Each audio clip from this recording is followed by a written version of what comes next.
The date is November 4th, 2013. In the basement of a guest house in Germany's East Ore Mountains, a lifeless body hangs from the ceiling. A man in his 50s retrieves a blade from a collection of tools intended for torture and begins to dismember the corpse in the manner of a slaughtered pig. Near nude and visibly excited by the act, it's clear the butcher has been eagerly awaiting this moment. His prey, it turns out, had been dreaming of it for far longer. The rolling camera captures over 50 minutes of a process that would take hours. But the part the deceased had truly longed for would not be found among the footage. The moment in which his master consumed his flesh. Today we're focused on one of the few taboos to have withstood our steady moral decay. We'll explore the online hangouts of those compelled to eat their own kind, and discuss a case in which a morbid fantasy became a gruesome reality. Come join us as we journey through the bleak world of online cannibalism.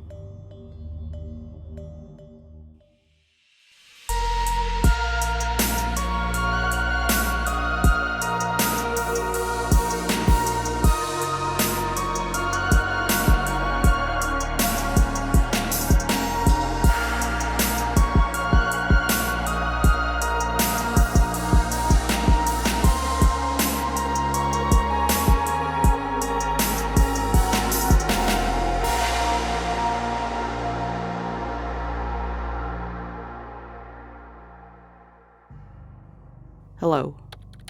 Christmas is just around the corner and the freezer is empty. Your meat, beautifully portioned, will last me through the winter. To most, this statement is a shocking one. To the man that received it, it was anything but. Okay, sounds cool. I'm ready for you. This exchange, and thousands like it, took place on Zambian Meat, the now-defunct forum dedicated to the consumption of human beings, euphemistically referred to as exotic meat, catering to thousands at its peak. Here, such conversations weren't just common, they were the entire point. The site was the springboard for the grisly events to come, so it's a fitting place to begin our descent into the depths of cannibal culture. Like the majority of disturbing internet apparitions, Zambian Meat is surrounded by misinformation, so we'll be separating fact from fiction as we go. Often, the first question asked is it real? And yeah, it is. Or rather, it was.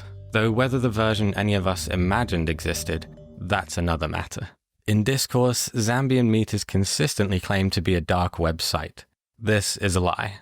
In truth, it was a cookie-cutter message board built using a template internet dinosaurs like myself have seen countless times. This is trivial to prove, because its remnants are still freely accessible on the Wayback Machine, so it's odd how long this myth has persisted. Contrary to popular belief, the dark web isn't required for an abhorrent community to thrive. All it takes is a lock on the door and a few measures to ensure anyone who'd spoiled the fun remains on the far side of it. This was how Zambian Meat operated. Besides a short-lived news section, it required an account to view everything beyond this introductory post. Based on this alone, even a casual observer is probably going to get the feeling something is off. Anyone who understands cannibal terminology already has all they need to understand its real purpose. For those that don't, here are the basics. Femcan, a female cannibal. Butcher, someone who slaughters and prepares human meat. Chef, someone who cooks human meat, although often those last two are one and the same. Then there's the most interesting term, long pig.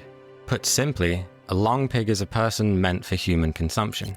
It's said to have first been used in English in 1846, it being a literal translation of the term puaka balava. Supposedly chosen due to the meat's similarity to pork in taste and texture, the phrase originated with a tribe on the Fiji Islands for whom cannibalism was an unremarkable part of life. Armed with this information, you too would have understood the forum's purpose at a glance. But for the curious, even that wouldn't have been necessary. If we click on a user profile, we'll find this drop-down menu meant to help users hop between topics. Though it no longer functions, there was no obfuscation here. The gatekeeper of this off-putting enclave was the site's admin, Real Man Chef, who seems to have run a tight ship. Let's examine the 2 points he was adamant about. That the site isn't for femcans, which we all know means female cannibals, and that the space was created strictly for roleplay purposes. While it being a boys' club is accurate, the observant among you may have noticed a flaw in that second condition. That'd be this part of his profile here, labeled Real Thing, next to which the admin, who will remind you called himself Real Man Chef, has answered yes. Perhaps this was an unyielding commitment to roleplay for Mr. Chef, but even if so, we know that wasn't true of all internet cannibals who've claimed the same. As for the users he corralled, our only window into their contributions comes via skimming through their profiles, where they often laid their wants bare. To get a broader sense of those in the subculture, however, we'll be taking a detour into the former haunt of the quintessential man-eater, Armin Meiwes. It's time to talk about Cannibal Cafe. Like Zambian Meat, Cannibal Cafe is frequently associated with the dark web, while there exists a publicly available archive proving otherwise. The two are so closely tied in the zeitgeist that Zambian Meat is often believed to be the same site, rebranded. But all the info I could find pointed to the contrary. The cafe does have a direct successor, but rest assured, it isn't Zambian Meat. Fortunately for our purposes, Cannibal Cafe saw no reason to place a wall between its visitors and its content. As a result, there are plenty of posts to wade through, with my personal favourite coming from Meiwes himself under his alias Frankie. In it, he responded to a man seeking a butcher with this bold opening gambit. Being roasted alive is certainly a nice idea, especially for you as a victim. Now look, I'll be honest with you, Armin, I disagree. He then laid out the logistical issues with OP's request with such casual pragmatism that all I could do was laugh. For me, there's something darkly humorous about how absurd this is. And while I try to remind myself that he said this ludicrous thing sincerely and would gladly have slow-cooked that man, I can't decide if that makes it more funny or less. Both forums carry a reputation for connecting active cannibals to their victims, but if you spend some time on them, they end up giving the impression that practicing cannibals are exceedingly rare. These boards seem to exist in an incorporeal hyper-reality, where killing and consuming someone is an act of mutual benefit, one without tangible consequence. Here's a good example in which several regulars were horrified at the possibility of a user named Terry being in genuine danger. The infighting this sparked managed to balloon beyond concern and led to thinly veiled threats of violence. Things like this fracture the illusion that these angry commenters would jump at the chance to eat someone. And as the posts scroll by, the cracks in their facade continue to grow. The word real is everywhere, and it's easy to take it at face value. It becomes harder to do so when you see how many of the forum's own users lamented the absence of real chefs and meals alike. Claims to be selling human flesh also popped up from time to time, but these sellers tended to go dark when users expressed their interest. And at least one supposed merchant left a contact email address registered to a Chinese domain frequently used by scammers. To be honest, I'd be shocked if there aren't a few exotic meat sellers out there somewhere. A handful claim to be in the trade, and on the dark web for real this time. While we'd be guaranteed to lose Bitcoin if we placed an order, the chances of us receiving our overpriced man bacon seem pretty low. So, there's no proof that Cannibal Cafe was a long pig market, and in spite of what you might have heard, there's reason to believe even Armin Meiwes didn't really find his victim there. But maybe that's a story for another time. Given access to Zambian Meat was restricted, the frequency of scams may have been lower, while the number of real cases could have been higher. Unfortunately, we have no way of confirming either. While we can't get a proper look behind the scenes, I did stumble across multiple videos of an individual declaring themselves a former member. The bulk of the meat here is nicely visible with the contours that I was mentioning before. So you can see the contours. You see that shape of that top, the thigh muscle there. That is just good eating right there. They claim to have posted under the username Fishcakes43, though I didn't spot anything particular to Zambian Meat from them beyond that. If they're legitimate, then this guy has been seeking a chef for more than half a decade since the forum shut down, plus however long they were contributing to it before it disappeared. They seem to embody the reason why legitimate cases of cannibalism are uncommon, in my opinion. As I understand it, while each person who joins a cannibal forum does so for their own reasons, wanting to kill, consume, or be consumed usually isn't one of them. Fishcakes here, what he finds gratifying is being objectified, made powerless, and as a result, being humiliated. Humiliation is a prevalent one as far as fetishes go. He just found an atypical route to make it happen. Utilizing that extreme yet safe shared illusion to satisfy his particular desire. That would be why he was there. And the same seems to hold true for the majority of those entrenched in the scene. Now, with some understanding of online cannibals under our belts, it's time to discuss one of the few exceptions. Hello there, quick interruption just to shill my own Patreon. These videos take forever to make and I'm currently making them while also working on stuff for other people, so the goal is to become self-sustaining so eventually I can focus on these full time. At the moment, the Patreon has a tier for less censored videos, within the bounds of good taste, but a lot less censored than what YouTube will allow. And a higher tier which gets extra details and stuff that couldn't make it into the video. I promise to become better about that, my one paying patron. And there's also a free tier for people who want updates on upcoming stuff. And I'm thinking of having a Q&A related to each video in future where I'll be taking questions from all of those tiers, including the free one. And lastly, shout out to Rain, she's probably the reason you're watching. So I'm going to take this opportunity to say go and watch her Silent Hill 2 video. Not only is her perspective a fresh one as someone who hasn't played any of those games before, it's also a deeply personal one in a way that is more meaningful than you're probably expecting from a video of that kind. So go watch it. Now back to that other guy. This statue depicts Gaius Julius Caesar Germanicus, best known by the nickname bestowed upon him as a child, Caligula, meaning little boot. The son of a Roman general, he'd survive a youth tangled in political intrigue and go on to become the third emperor of the Roman Empire. Soon after he took the role, he was beset by madness. The tales of what followed this mental decline are bizarre, full of cruelty, excess, and degeneracy. With no one on earth he was beholden to, Caligula elevated himself to the only standing higher than emperor by declaring himself a living god. The line between the authentic and the lies of a public who'd grown to hate him is so blurred as to be indiscernible. But hated he was, both by the common man and those atop the social hierarchy. Having drained the coffers with his gratuitous spending and made enemies of his allies through sadism and debauchery, Caligula soon learned a harsh truth. He was not the god he'd claimed to be. That fact became unassailable when the Praetorian Guard put him to the sword and did not spare his wife and child. Caligula's life is best summed up by a phrase he's said to have oft repeated. Remember that I have the right to do anything to anybody.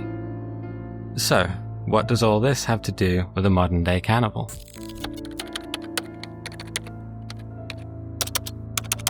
Introducing Zambian Meat user Caligula 31. To have adopted the handle of an emperor loathed for his inhumanity, dominance, and a lust for the obscene tells us much about the one behind the screen, and by extension hints at the nature of chefs in the subculture. There's complete awareness among this flavor of would-be cannibals that their wants are degenerate, and that killing and eating someone is the ultimate act of self-important domination. Therein seems to lie the appeal. Logically then, it would make sense for the volunteer victims to be the opposite side of that coin, those looking to take submission to its extreme conclusion. Based on everything I've seen, that theory appears to hold true, for at least as long as the relationship remains strictly digital. The conversations available to us are graphic, and certainly shocking to an unsuspecting reader. That said, they tend to end in one of two ways, either by moving the conversation somewhere with greater privacy, or with words to the effect of looking forward to it. Tied to the latter is an unspoken intent to rerun that piece of theatre ad nauseum, just as our Zambian Meat alumni has done for all this time. While there's no shortage of devotion to the concept, there seems to be an understanding that no matter what you say or hear, the purpose for both parties is temporary gratification. When Caligula 31 began corresponding with a user by the name of Longpig Hesler, things were different. They first made contact in October of 2013, and their correspondence was expectedly gruesome from the start. Unexpectedly, when discussing their hypothetical murder, Longpig Hesler had some suspiciously cogent conditions locked in. No-goes. No injuries to the head area, except of course cutting off my head while I am still alive. No bruised testicles as long as I still feel something. Desires. From the moment that we meet, I want to be viewed as your food. I get to feel the joy about the expected meal. No long startup time. It would be best if I were slaughtered on the day of the meeting. Very important. Should I be castrated, then slaughter me immediately, okay? This breaks from the usual script in which the food defers entirely to the immaterial whims of the chef. Understandably, being receptive to increasingly heinous torture methods is easier when you know they'll never actualize. To have had these caveats in mind tells us that, unlike most, the writer's thoughts had left the safety of the communal fantasy and become something with real intent. In this instance, counter to the behavior of his namesake, Caligula 31 was open, although perhaps non-committal, to these restrictions and requests. I will take your wishes into account. You should get something out of this, too. The pair soon shifted the conversation to email in a chain titled Schlachtfest, aka Slaughter Festival, which is a traditional German event where the ritual slaughter of an animal, usually a pig, is followed by a feast.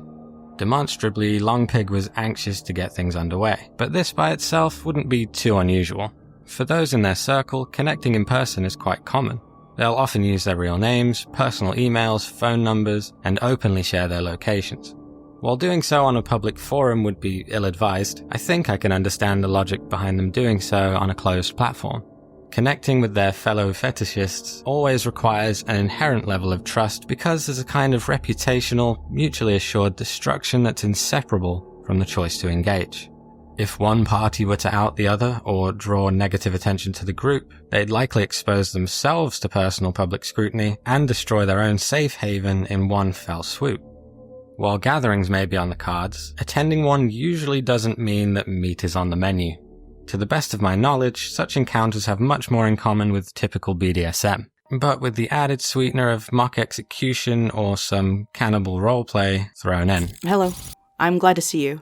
I come from the Hanover area and I'm practically ready anytime. When would you need me? I imagine that you set the date. It can be tomorrow or take place this weekend. We meet somewhere at a neutral point from which you can pick me up. In the evening on the same day, I'll be hanging in the shape of 2 pork halves and cooling down. Thoughts? Yes, I'll definitely let you know the date, but you can start preparing it from October 20th. We will then arrange to meet and I'll pick you up. On the same day, I will prepare you and turn you into wurst. It will be very tasty. Long Pig Hessler wasn't acting though. He was, in fact, as eager for the experience to end as he was for it to begin. After all of his hurried planning, Long Pig was a no-show on the first attempt, reportedly because they couldn't afford the travel costs. The meeting was merely postponed though, not cancelled. Of that, he was adamant. On November 4th, 2013, Long Pig Hessler ceased to be, when the man behind the name, 59-year-old Wojciech Stempniewicz, arrived at Dresden's main station. Originally from Warsaw, Poland, Wojciech had lived in Germany for over 20 years. He was well educated, the owner of a successful business, and a father of 3. Though he'd divorced their mother, he was soon to remarry. On the surface, his life sounds like a fulfilling one. It was his wife-to-be, Svetlana, who was the last of his family to hear from him. Yesterday I forgot that I have to be in Berlin this morning. I'm not there today. I'll call you tomorrow. Love you. He told her via Skype. His next message was to his butcher-in-waiting. Hello, your roast is ready to be picked up at the station. When Caligula 31 pulled up, the pig he'd been looking forward to jumped into the passenger seat. The two headed up to the East Ore Mountains, where the butcher ran a bed and breakfast with a partner. Once there, the pair reportedly drank some coffee, then made for the basement where an S&M dungeon replete with torture devices awaited. Though this was by no means his first guest, Stempniewicz was the first of his kind, if Caligula is to be believed. Soon bound, gagged, and with a noose around his neck, Wojciech's dream seemed to be manifesting just as he'd hoped.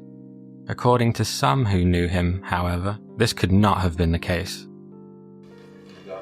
Das war eine schockierende Sache für mich. Ich kannte ihn von ganz anderer Seite. Das war ein lebensfroher, begabter, intelligenter, offener Mensch. Es war einfach für mich gar nicht zu begreifen, dass sowas mit so einem Menschen, dass so ein Mensch so eine dunkle Seite sein kann, haben kann. Wojciech didn't want to die. He was such a cheerful person. his fiancée would state after his death. He wanted to get married, had so many plans, planned for our future together. He never thought of death or fantasies like that. Svetlana would be the one to contact the authorities, having grown concerned due to Wojciech's uncharacteristic silence. The trail he'd left online told a story worlds apart from the one she'd believed. Meiwes had joined Zambian Meat more than 6 years prior to his final day. So if we go by the date that Real Man Chef's account was created, that puts his first visit around 2 years into the forum's operations. Further investigation of his digital footprint dredged up further proof of his enduring lust, in the form of multiple admissions to having fantasized about being killed and eaten since his youth. As uncomfortable as it must be to accept, there could be no doubt. Wojciech had placed himself in a dungeon at the mercy of a self-proclaimed cannibal. Not only had he done so voluntarily, but with great enthusiasm, following a years-long search and with a meticulous plan in place.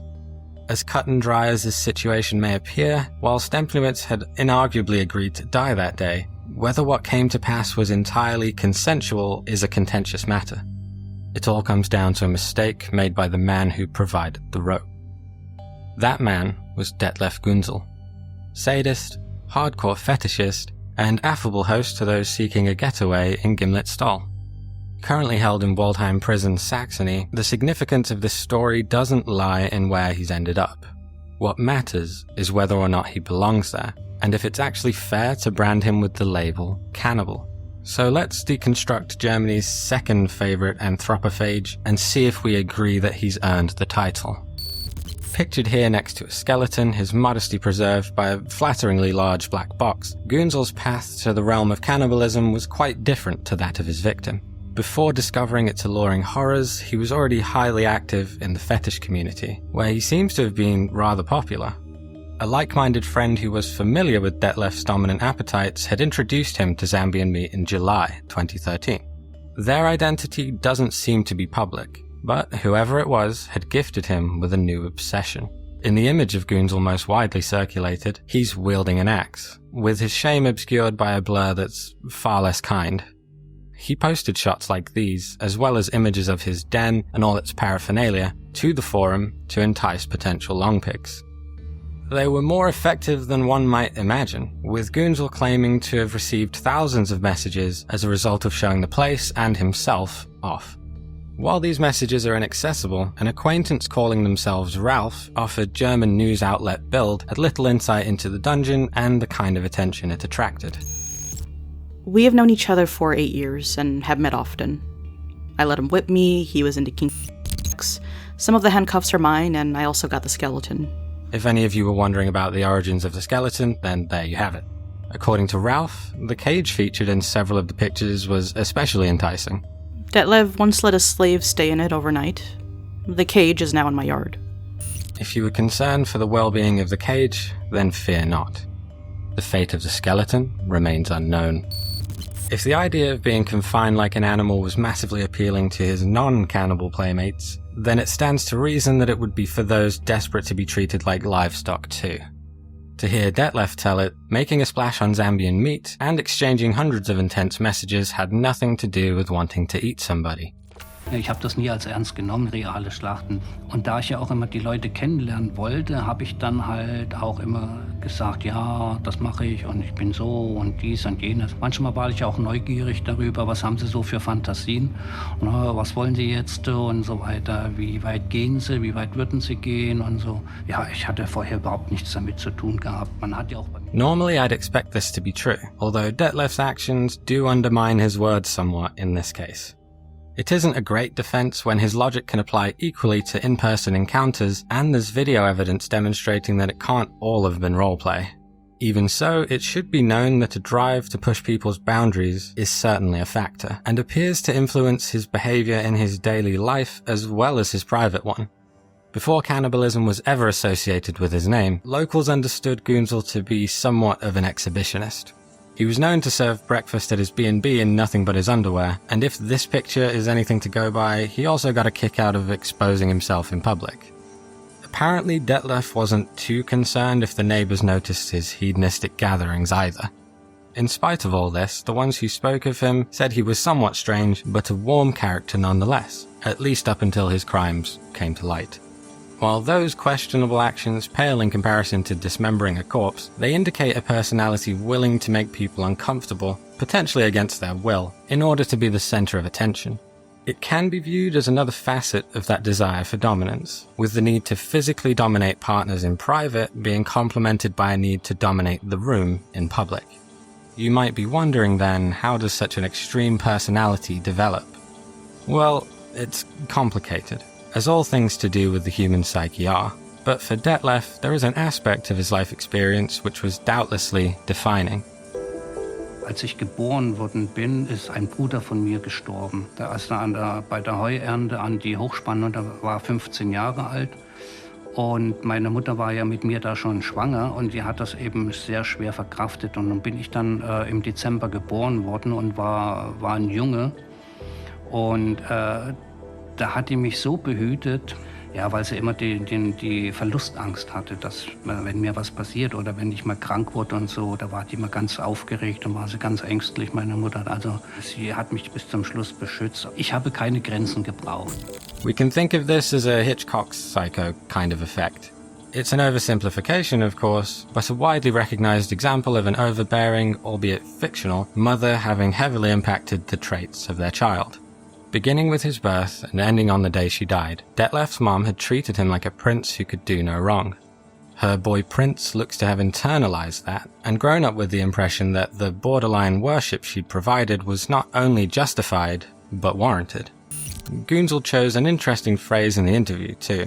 He said, "I didn't need any boundaries. Not that no boundaries were set, but that for him, boundaries were not necessary. Remember that I have the right to do anything to anybody."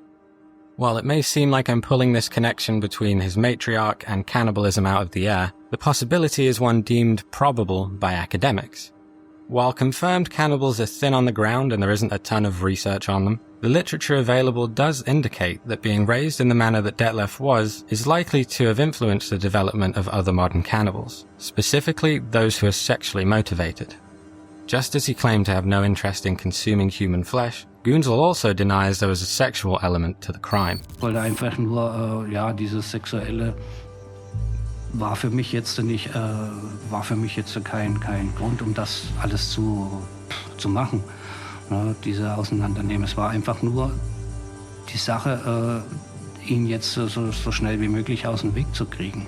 Meiner Seite her, ich hätte das Video nicht gebraucht, ich weiß nicht wozu, sonst wenn ich es gewollt hätte für mich, um mich sexuell zu erregen, hätte ich es ja nicht hinterher gelöscht.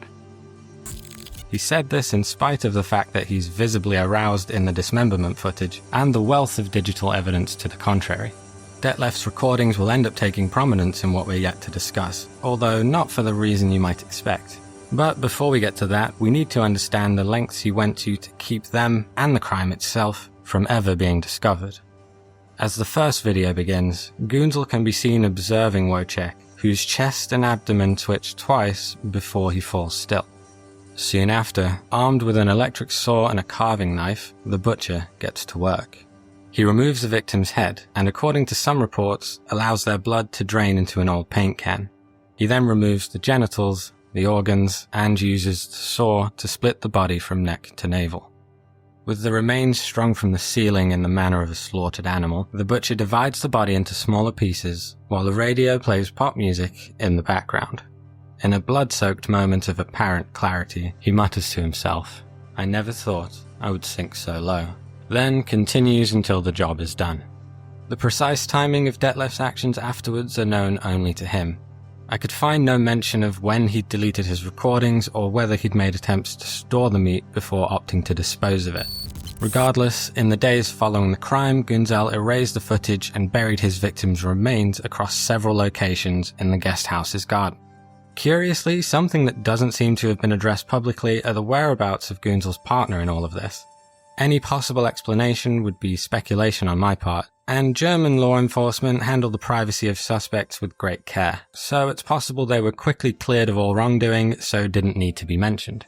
Whether or not Detlev had kept his other half in the dark, his efforts to protect his secret would all be for naught. This was thanks to Svetlana, who had been left bereft by the clandestine decisions made by both her fiancé and an unknown stranger. While the butcher was busy covering his tracks, she was doing everything in her power to find Wojciech. Things began unraveling for Guenzel the instant she checked her beloved's computer and found he was still logged into sites devoted to the unspeakable. To me, there's a quiet tragedy to this, that Svetlana had seen the things her betrothed had been engaged in and still swore blind that none of it was true. Sadly, no amount of denial can change the facts, and thanks to Wojciech's carelessness, she had the key to all of them. Once Svetlana had given the police an open door, all the trust inherent in the cannibal scene came back to bite the man who'd made her dearest disappear. Names, locations, nudes featuring medieval weapons, the cops had it all. A warrant to enter addresses linked to the suspect was swiftly granted. Then, at 8:30 a.m. on November 27, 2013, a squad entered the quaint bed and breakfast, while elsewhere, officers conducted simultaneous raids. Suddenly, our butcher found himself in the company of some familiar faces. Allow me to reintroduce Detlev Guenzel, sadist, fetishist, and 30-year veteran of the Saxon police. Initially employed as an electroplater, Guenzel had joined the force after being injured in 2 industrial accidents involving dangerous chemicals. He began his career as a patrolman, but soon began attending an officer's school in Assersleben, where he trained as a handwriting expert. This new expertise landed him a position in Saxony's State Office of Criminal Investigations, specifically in the forensics department, the very department tasked with exposing every skeleton he'd ever hoped to keep hidden. Literal and figurative. The news must have been shocking to his co-workers, who described him as a normal and inconspicuous colleague. While this may sound insane given all we know now, them having this impression does make sense if we dig into his history. In the past, Detlev had appeared to be the father in a typical family unit. He had a wife, 3 children, and worked in a respectable profession. In 2002, he fell in love with a man, and this led him to make several dramatic changes in his life. In that same year, he came out as gay, divorced his spouse of over 2 decades, and realized his dream of owning a guest house. While this may sound like a sudden, somewhat cruel betrayal, according to Guenzel, he was able to maintain a positive relationship with his children and his ex-wife nonetheless, one that persists to this day. It appears that he was honest about the circumstances at the time, which would have been the best way to tackle such a complicated turn of events, no doubt. Given he'd been openly gay for 10+ years by the time of his arrest, it's probable that some, if not all of his workmates, were already aware of his sexuality. However, to have regarded him as inconspicuous suggests they hadn't been witness to his attention-seeking antics outside of the office, or aware of his ever-increasing taste for the extreme. Had Detlev studied data forensics rather than handwriting analysis, he'd have had a better shot at defending himself from here on. Since he hadn't, those that had were about to turn his preoccupation with the taboo into global news. The most damning evidence was found on various forms of data storage collected during the search, much of which was eventually handed over to criminologist Petra Klages by an unknown source during the production of the documentary series Cannibals on the Trail of Evil. Alongside the infamous dismemberment videos were clips of bound partners, extreme sex acts, and instances of consensual violence. Investigators also gained access to thousands of lurid messages on Zambian Meat and other platforms besides, as well as texts and emails full of similar talk. All of this, and the mountain of physical evidence catalogued at the scene, reinforces the impression that, for Guenzel, everything outside of his sexual proclivities was secondary. With the startling nature of the crime and the abundance of disturbing material seized, the story was always going to cause a stir. Cannibal Cop was too enticing a headline to avoid, even if the authorities cautioned the press about jumping to conclusions. Our investigations have just begun, and we cannot confirm rumors that the suspect has eaten parts of the victim, or that it was a sexually motivated act. Guenzel cooperated with law enforcement from the instant he was apprehended, but details of the immediate aftermath have since been mangled thanks to careless journalism. Initially, Detlev is said to have confessed to cutting the throat of the victim, but then retracted this admission soon after. While he certainly did do the cutting, Wojciech's autopsy results went on to determine the cause of death to be asphyxiation. With that yet to be known, several journalists assumed that they'd learned of the killing blow and ran with it. In hindsight, Guenzel's confession could have pertained to draining the body of blood post-mortem, but that too might not be as simple as it sounds. We'll talk about that shortly. While he'd managed to complicate affairs for himself, Detlev ensured that recovering Wojciech's remains wasn't too difficult for the police, by directing them to the burial sites. As a result, almost all of the victim's body was accounted for relatively quickly. In photographs taken by forensic specialists, the clean cuts made by the saw are evident. They also show us that Guenzel had divided the body into many smaller pieces. If the intention was purely to bury Wojciech, it sort of feels like he'd created unnecessary work for himself, so this could indicate a short-lived intent to store some of the meat. That's far from the only possibility though, and even if it were the case, there's next to no chance of it ever being confirmed. Following a thorough examination of the evidence, Detlev Guenzel went on trial in August 2014, charged with murder and disturbing the peace of the dead. He was sentenced to 8.5 years in prison, with his stay later extended by a month. As the trial came to a close, the judge explained the logic behind a determination many felt was too lenient. There must be a difference between killing someone who has an unconditional desire to die and someone who does not want to be killed. The decisive aspect is that it not only happened with Mr. Stempniewicz's consent, but at his unconditional request. The German Constitutional Court believed otherwise, so overturned this decision and ordered a retrial. Its conclusion? A life sentence. Their judgment was passed on February 21st, 2018, and its ruling was final. While the court did accept that Wojciech had wanted to die, they believed the crime still fit the criteria for murder because the act had satisfied Guenzel's own perverse sexual wishes. Now, the reason we've glossed over the trial is A, because we've already established that Guenzel is incarcerated, and B, because we're aiming to reach our own conclusions. Disturbing the dead is impossible to refute, since the jury had witnessed about an hour of the accused doing so in their underpants. It's the murder part that's worth reevaluating, and not only from a moral stance, but in the literal sense. Today, Detlev still denies playing an active role in ending Wojciech's life.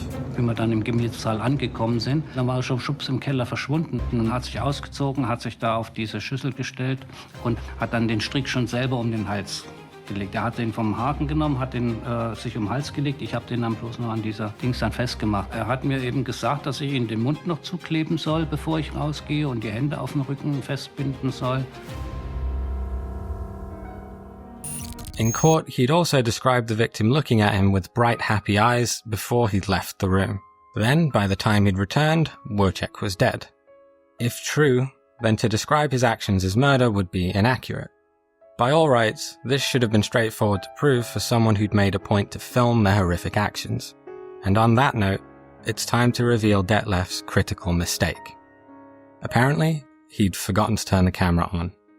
If true, then against all odds he'd found a way to make things worse by creating less incriminating evidence against himself. The validity of his claims and the extent of his guilt hinge entirely on this narrow window of time between Wojciech's beginning to hang and the time that he'd passed. Precisely when the latter occurred has remained central to the argument. As mentioned earlier, as the first clip opens, Wojciech's chest and abdomen were seen to move briefly. According to the prosecution, this movement demonstrates that Wojciech was still alive. Unfortunately for all of us, but especially me, the mechanisms of death by hanging are quite complex and there's minimal literature covering it. I'll spare you most of the details and just say, yes, the prosecution was probably correct. The contractions were likely agonal breathing, the reflexive breaths our body takes in a final bid to survive. From the instant they begin, the potential for resuscitation falls rapidly, and the likelihood of brain damage skyrockets. It's about as close to dead as you can be without being dead. But even so, it confirms a level of brain activity, so calling it a sign of life is justifiable. Those flashes of movement alone put a dent in Guenzel's testimony because he can be seen observing Wojciech as they occurred. And even if it was something different and he'd just lost consciousness, for example, well then he'd removed his head shortly after. That said, since there's airtight proof that Wojciech had agreed to die, and he'd overtly requested decapitation while still alive, then a strong moral argument against it being murder remains, provided those requests weren't made under duress. With that in mind, a better angle of attack was to cast doubt on maintained consent. Was the victim able to change their mind? By the time the camera was rolling, it was already too late for that, of course. That's not an issue since there was always going to be a point of no return.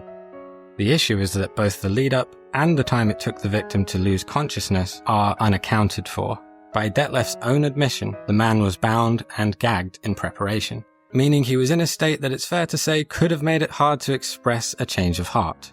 Frustratingly, there are conflicting factors that make those undocumented minutes that led to Wojciech's passing confusing. In the earliest footage, Wojciech's feet are touching the ground, which the defense felt demonstrated that if he'd had any regrets, all he had to do was stand up.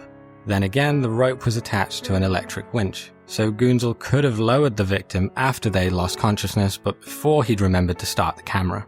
But wait, plot twist. The only DNA on the winch's controls belonged to Wojciech, so presumably he must have been at the controls. But there's another twist. According to some who viewed the video, the victim's feet were shown to be chained to the floor, meaning he couldn't have been the one to operate the controls. And we're not done, because Detlev denies this, and there are no obvious spots in imagery of the basement for him to have shackled his victim to. Frankly, it's a mess. But no matter what, Wojciech had put himself in a situation where it was Detlev Guenzel who got to decide if he lived or died.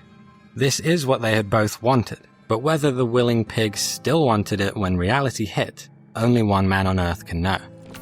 So, how much did it matter to Guenzel that his meal be willing? Well, there's a lesser-known chapter in all of this that can give us a better idea. I want to be barbecued alive, whether on the grill or on a spit. These were the words posted by a Zambian Meat member going by the name Junji, who'd also engaged in conversation with Caligula 31. While his experiences with Guenzel don't seem to have travelled far, I did manage to confirm that there was a user under this screen name utilising the site. We agreed in the chat that he would eat me. I'd fallen out with my parents and wanted to die. I disconnected my PC beforehand and took it with me. Didn't want to leave any traces behind. Unlike Wojciech Stempniewicz, his interview with Bild tells us that Junji had taken the eventual fallout into consideration. While they differed in that way, something the two had in common was a clear vision for how their fatal experience should pan out. I came up with a method hardly anyone has mastered. I wanted to have myself prepared as a spit roast. The difficulty is in making sure that the victim doesn't die too early. It should still notice how it's being prepared. With that harrowing visage in his head, the 31-year-old accepted an invitation to the B&B. Much like in his correspondence with Wojciech, Detlev encouraged patience and consideration. The unusual guest ended up spending several weeks in the company of his host, and there's no indication he was ever under any pressure to enact the plan during his stay. As it happens, Junji only had kind things to say about the so-called cannibal killer. He described him as nice, and told Bild that Detlev had frequently cooked for him. Evidently, he didn't end up on the dinner table himself. So, why? He said that he didn't want to eat me. He said that I was too young for that. Whether due to his age or some other factor, that Detlev had made this choice suggests that consent was important, and that he made such decisions based on factors beyond mere agreement. In that instance, all the pieces were in place. He had someone present who was ready to be butchered, and they'd made a point to cover their tracks for him. While I don't really believe age was why Guenzel refused, he definitely made the right call. Junji left that property in the Ore Mountains a few days before Wojciech Stempniewicz arrived. A month or so later, his life had taken a turn for the better and he no longer felt driven to be cannibalized. Ich habe einen Menschen geschlachtet. Man hat mich auf lebenslange Zeit in die Haft gebracht. Muss man Angst vor ihr haben? Angst vor mir muss keiner haben. Es hat auch noch nie eine Angst vor mir gehabt. Ich bin ungefährlich. It's hard to agree that someone isn't dangerous when they've diced a human being, but all things considered, this may be sincere in the sense that he wouldn't harm someone who didn't ask to be harmed. But what of the assertions that he wasn't the cannibal the media had declared him to be? Well, there were a few interesting files that I neglected to mention earlier. Dozens of videos showing Guenzel performing castrations. While his patients lacked anesthetic, their surgeons showed no lack of skill. Now, before we leave you, there's one last clip you should see, filmed the evening before his long pig arrived.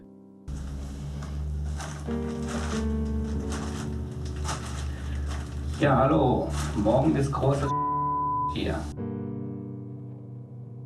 Da wird das geschnitten.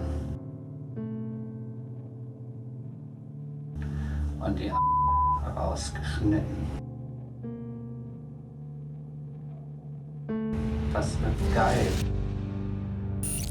At the end of this strange tale, full of bizarre requests, I have one to ask of you before we part. A while ago, when we discussed the search of the guest house garden, I told you almost all of Wojciech's body was accounted for. So, tell me, what do you think was missing?